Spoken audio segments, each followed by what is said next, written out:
প্রিয় ছাত্রছাত্রী, আমাদের প্রিন্সিপাল অফ ফাইন্যান্সের সিলেবাসের 9 নম্বর chapter dividend decision, considerable factors and methods, লভ্যাংশ সিদ্ধান্ত। Considerable factors in dividend decision or redistribution decision, ways of dividend payment, payout or retention ratio। আমাদের এই চ্যাপ্টারে কোম্পানির লভ্যাংশ সিদ্ধান্ত অর্থাৎ কোম্পানি কিভাবে লভ্যাংশ পরিশোধ করবে, কত লভ্যাংশ পরিশোধ করা উচিত, এই বিষয়গুলো নিয়ে আলোচনা করা হবে। আমাদের ফার্স্ট টার্ম হলো dividend policy. Dividend policy is the firm's plan of action to be followed whenever a dividend decision is made. A dividend policy is the policy of a company uses to structure its dividend payout to shareholders. অর্থাৎ একটা company তার সাধারণ share হোল্ডারদেরকে কি পরিমাণ লভ্যাংশ পরিশোধ করবে, কিভাবে লভ্যাংশ পরিশোধ করবে এই বিষয়ক সিদ্ধান্ত গ্রহণ করার জন্য যে মেথড বা যে পলিসি নিয়ে আলোচনা করা হয় তাকে বলা হয় ডিভিডেন্ড ডিসিশন বা dividend policy. Different types of dividend, বিভিন্ন ধরনের ডিভিডেন্ড আছে আমাদের ডিভিডেন্ড পরিশোধ করার ক্ষেত্রে। Number 1 cash dividend, number 2 stock dividend, number 3 bond dividend or script dividend, number 4 property dividend. Number 1 cash dividend, যখন শেয়ার হোল্ডারদেরকে নগদে লভ্যাংশ পরিশোধ করা হয়, কোম্পানির শেয়ার হোল্ডারদেরকে তাদের লভ্যাংশের টাকাটা নগদে পরিশোধ করা হয়, তখন তাকে বলা হয় ক্যাশ ডিভিডেন্ড। আর যখন শেয়ার হোল্ডারদেরকে নগদে লভ্যাংশ পরিশোধ না করে স্টক বা শেয়ারের মাধ্যমে লভ্যাংশ পরিশোধ করা হয়, তখন তাকে বলা হয় স্টক ডিভিডেন্ড। 3 নম্বর হলো বন্ড ডিভিডেন্ড আর স্ক্রিপ ডিভিডেন্ড, যখন শেয়ার হোল্ডারদেরকে লভ্যাংশ পরিশোধ না করে ঋণপত্র ইস্যু করা হয় বা বন্ড বা ডিবেঞ্চার ইস্যু করা হয়, তাকে বলা হয় bond dividend.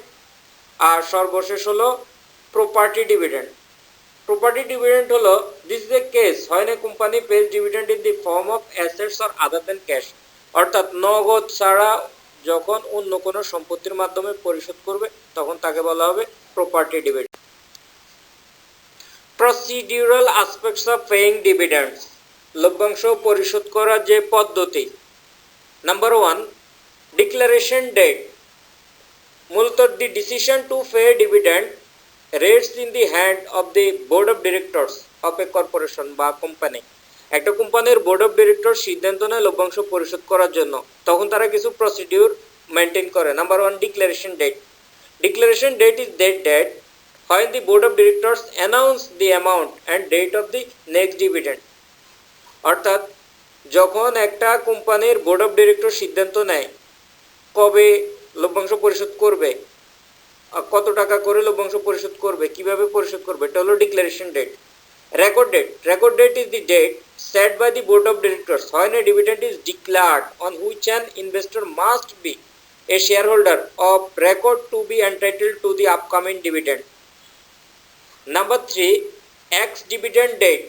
Ex dividend date is the first date on which a stock purchaser is no longer entitled to the recently declared dividend. Ex dividend date যেমন গত বছর কোম্পানির শেয়ার হোল্ডারদেরকে যে তারিখে লভ্যাংশ পরিশোধ করেছে সেটা হলো এই বছরের জন্য ex dividend date. Last number payment date.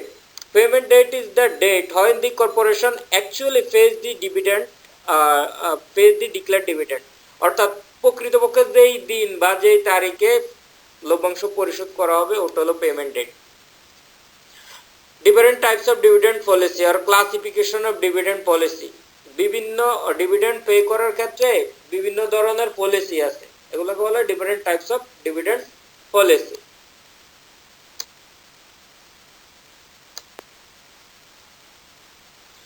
Number 1 regular plus extra dividend policy. মূলত রেগুলার ডিভিডেন্ড পলিসি হলো in this types of dividend policy the investors get dividend is the usual rate. বিনিয়োগকারীরা একটা নির্দিষ্ট হারে লভ্যাংশ গ্রহণ করলে সেটা হলো রেগুলার ডিভিডেন্ড পলিসি। এর সাথে যদি প্রত্যেক বছরে আলাদা করে কোনো ধরনের সুবিধা প্রদান করা হয় সেটা হলো regular plus extra dividend policy. Stable dividend policy, payment of certain sum of money is regularly paid to the share holders. Share হোল্ডারদেরকে একটা নির্দিষ্ট পরিমাণ নির্দিষ্ট অর্থ পরিশোধ করা হলে সেটা হলো স্টেবল ডিভিডেন্ড পলিসি।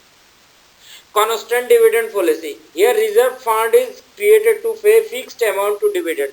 ডিভিডেন্ড পরিশোধ করার জন্য একটা আলাদা রিজার্ভ ফান্ড থাকবে, ওইখান থেকে নির্দিষ্ট হারে কনস্ট্যান্ট হারে ডিভিডেন্ড পরিশোধ করবে, সেটা হলো constant dividend policy. Irregular dividend policy, যখন ডিভিডেন্ড নিত্য বা প্রতিনিয়ত পরিশোধ না করবে, প্রতি বছর নির্দিষ্ট হারে ডিভিডেন্ড পরিশোধ না করলে সেটা হলো irregular dividend policy. Residual dividend policy, residual means leftover, and the residual policy implies that dividend should be paid only out of leftover earnings. This fact has to lead the development of a residual dividend policy. No dividend policy, company যদি কোনো নির্দিষ্ট dividend policy অনুসরণ না করে, the company may use these types of dividend policy due to requirement of funds for the growth of the company, for the working capital requirement. কোনো dividend দিবে না, কোনো পলিসি নাই, শুধু কোম্পানির ওয়ার্কিং ক্যাপিটাল বৃদ্ধি করবে, এটা হলো no dividend policy.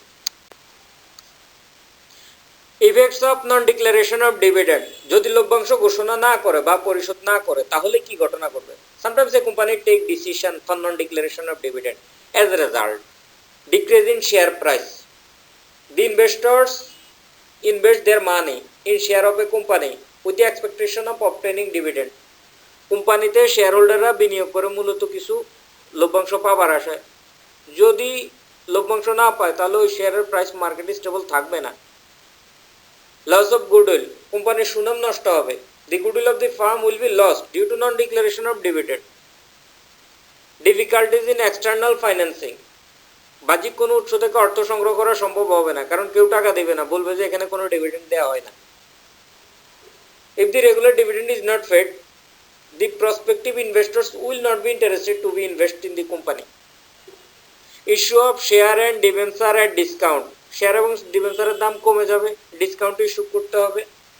If dividend is not declared and regularly, the company cannot issue shares or debenture at par or premium, must be issued at discount.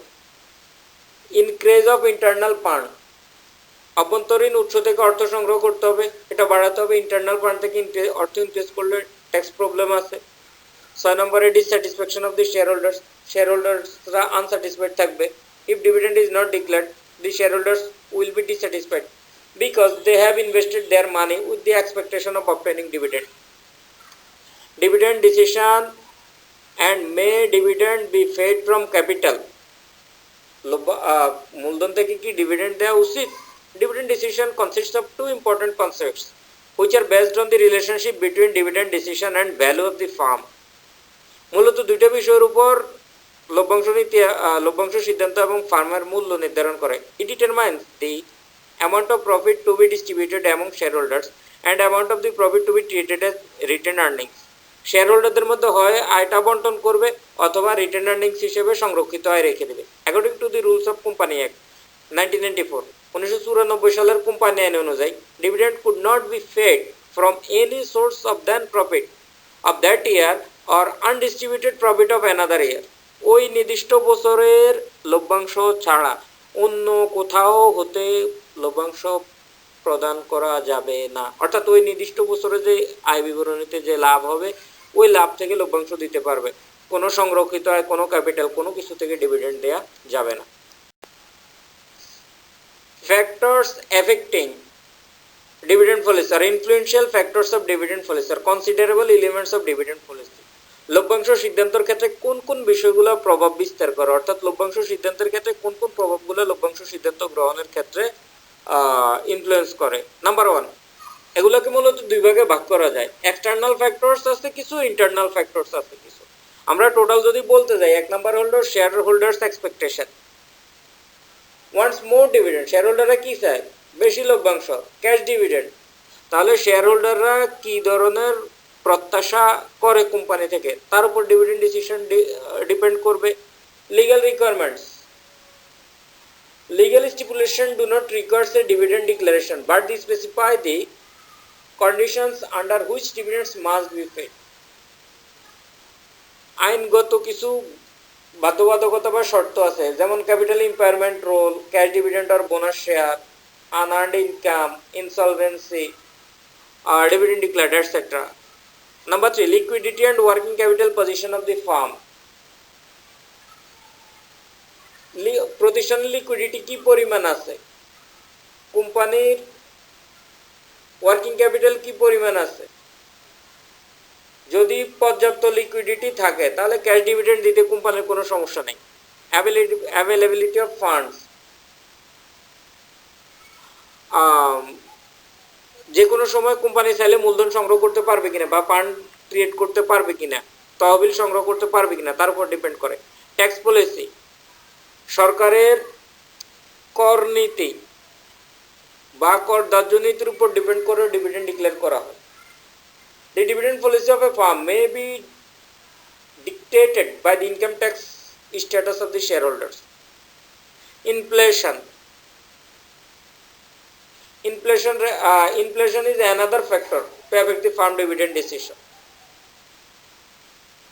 Control consideration. Dividend policy may also strongly influenced by the shareholders of the management control of objective. Capital market consideration. Capital market consideration strongly affected dividend policy in case the firm has easy access to the capital market, either because it is financially stronger or large in size. It can follow the liberal dividend policy. Profitable position of the firm. Investment opportunities of the company.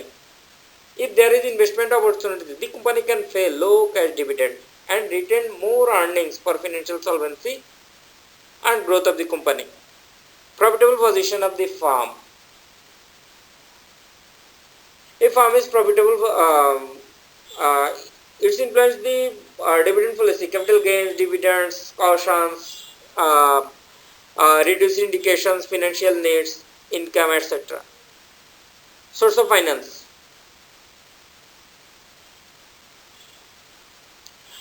Impact on share price. Types of shareholders, industry norms, financial signaling,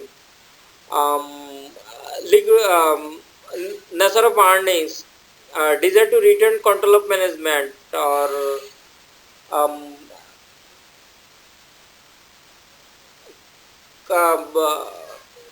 market position.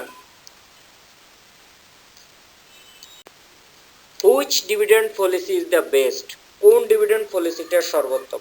There are different types of dividend policy. There are different types of opinion relating to the questions which dividend policy is the best. However, most of the opinions are in favor of stable dividend policy. আমরা চারটা বিষয় এখানে আলোচনা করব যে কোনটা সবচেয়ে best সেই অনুযায়ী। এক নম্বর, resolution of uncertainty. According to the stable dividend policy, the shareholders are paid a fixed টাকা dividend in each period. শেয়ারহোল্ডারদেরকে প্রতি বছর একটা নির্দিষ্ট পরিমাণ টাকা পরিশোধ করা। This policy provide the owner with generally positive information. প্রতিষ্ঠান সম্পর্কে শেয়ারহোল্ডারদেরকে পজিটিভ ইনফরমেশন দেয়।